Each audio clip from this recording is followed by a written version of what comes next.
Now, we've all heard it said that you should spend as much time on your title and thumbnail as you do on the video itself, and I must admit, I have not done that, not even for one of my videos. Recently though, I went back and I changed a few of my old thumbnails, and I was pretty surprised at the results of changing a thumbnail from like over a year ago. I changed this into this. And to my surprise, we actually had a pretty big uptick in both impressions and click-through rate. And so I started thinking about it and going through my old thumbnails. And I realized I had some really, really bad ones. I might get my clouds, but I also might get rain. Lauren's shopping, and so I'm gonna sit in here with the kids.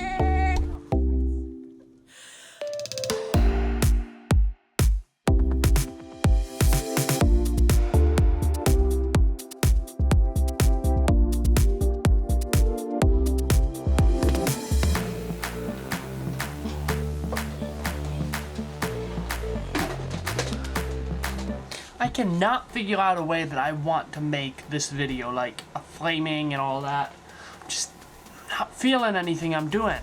That's good. I like that a lot, actually. And if you're interested, stay to the end and I'll show you how I actually set this up. Anyway, back to the topic at hand. After seeing that thumbnail and how just changing the thumbnail without even changing the title, I was able to get more views and a higher click-through rate, I realized that there is a lot of sense and a lot of benefit to what a lot of the YouTube masterclass people have been talking about when it comes to thumbnails. So I went back and I started looking at all of those old, terrible thumbnails and tried to figure out what I could do to make some of them better. And as I looked through the thumbnails and thought about the times that I did those terrible thumbnails, I was trying to figure out, well, why didn't I just take the time to make the thumbnail? And usually it was because I didn't have very much time or I didn't have inspiration. I've sort of done titles how I do videos, where it's I wait for an inspiration and then I do it. I can't just, you know, force something.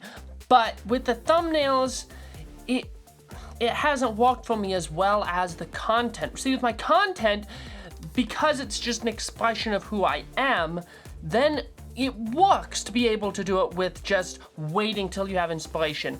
But with a thumbnail, you have to have a thumbnail for your videos. And so I was always trying to do custom thumbnails like you're supposed to, but my thumbnails were often subpar when I didn't have like a really good idea for a thumbnail. And so I decided that what I was going to do is I was going to go back and replace a lot of those old terrible thumbnails. And that's for two reasons. One is to get that higher click-through rate, get that higher viewership, try and expand the subscribership of this channel. But the other reason is actually just as important, and that's to practice the art of thumbnail making, so that when I get to a video and I don't have as much inspiration, I can fall back on what I've learned. That's one thing that I've figured out, is that when you don't have inspiration, you can still fall back on what you know. See, inspiration doesn't have to have real knowledge behind it to make it interesting.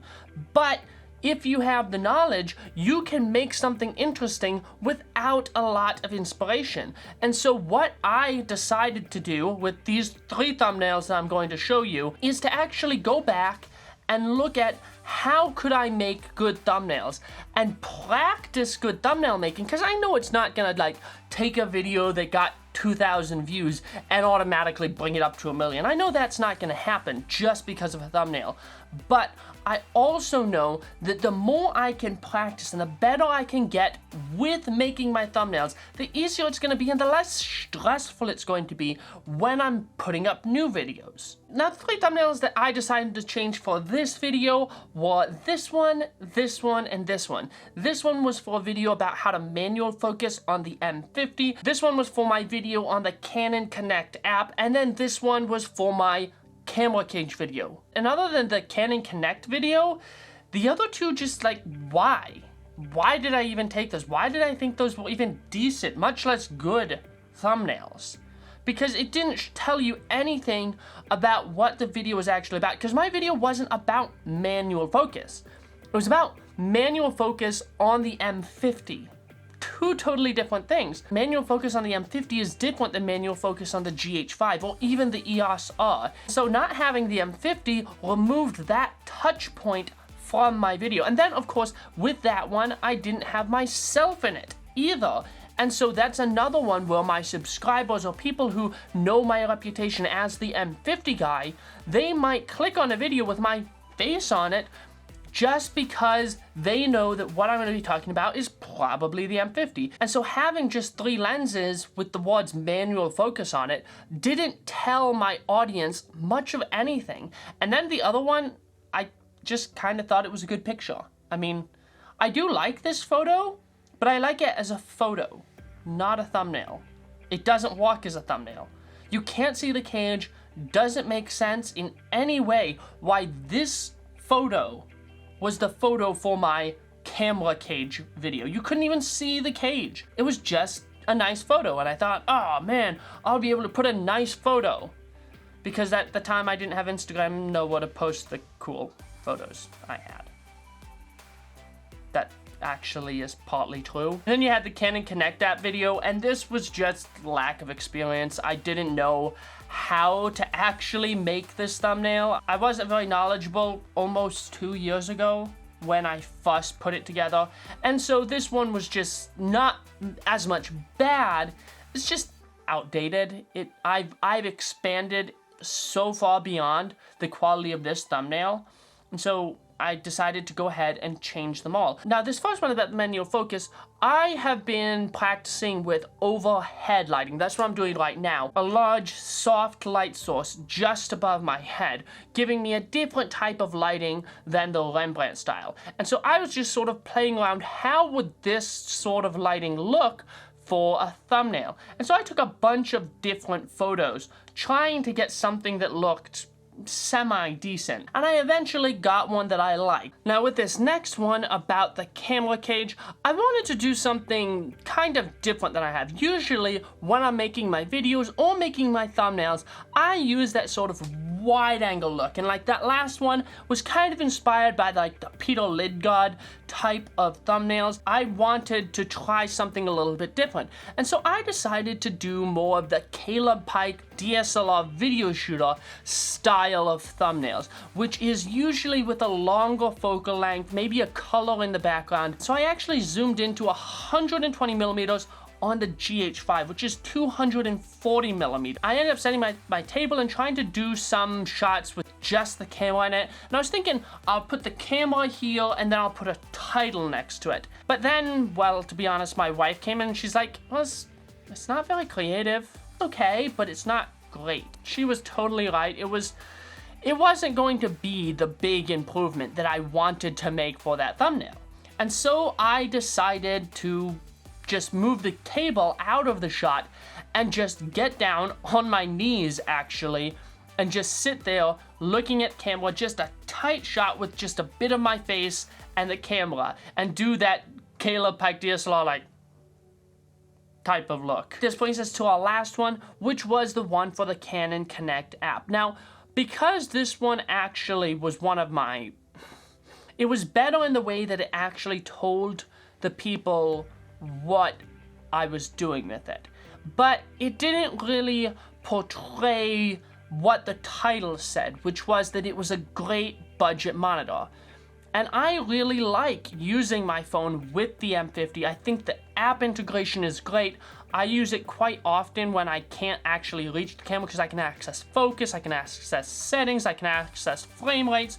It's really convenient to use. And so I wanted to show it in more of a monitors type setting. Mounted this on top of the camera, which made it look like it was a camera monitor. But then what I did after that is I turned on the camera and connected it with the app so that you could see with the image on the back of the camera and on the screen that the camera was transmitting that image onto the phone. I wanted some sort of a color in the background, and I hadn't done much with red, so I decided to go with red. The outline of the black phone and the black camera and then me in darker clothing really helped separate my subject from the background. With each of these, I've learned different things. One, I've learned that colors can be used a lot more strategically than I have been using. In fact, like colors can be used a lot more strategically than I normally do. Normally I do like kind of, I don't know, I'm sort of flippant with color, but I think that being much more intentional with the color, especially in my thumbnails, can benefit me a lot in the long run.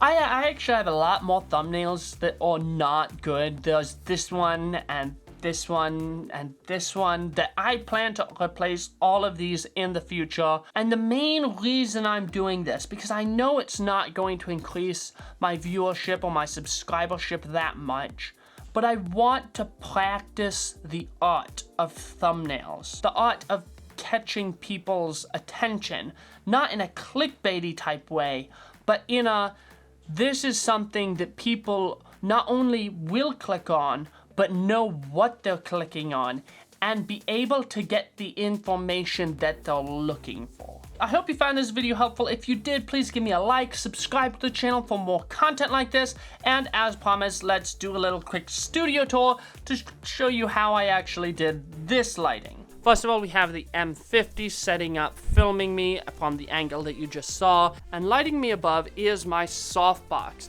And I actually clamped it to my light, and this is super lightweight, so it's not like falling down or anything. Then I set up this table. Now this table is not a very tall table, and so in order to get it raised up enough, I actually just used some regular chairs and set it on top of those chairs in order to raise it up to the height that I needed for this video. Then for my blue light, I had my YN303. I've been using this light for over a year now. Absolutely love it. And then on the other side, I just had my little LED light with a red gel on it. Last of all, I ran my audio with a boom pole with my Movo VXR10 right here, just like 8 inches away from my mouth, and then ran it, as you see, with an extension cable into the camera. And that's it. That's the entire setup that I've used to light and film this video. I hope you enjoyed that little studio tour. Thanks for sticking around if you watched it, and I'll see you in the next video. Kylo on the right, Ray on the left. Yes, I did actually like the sequels, so if you didn't, please don't jump on me.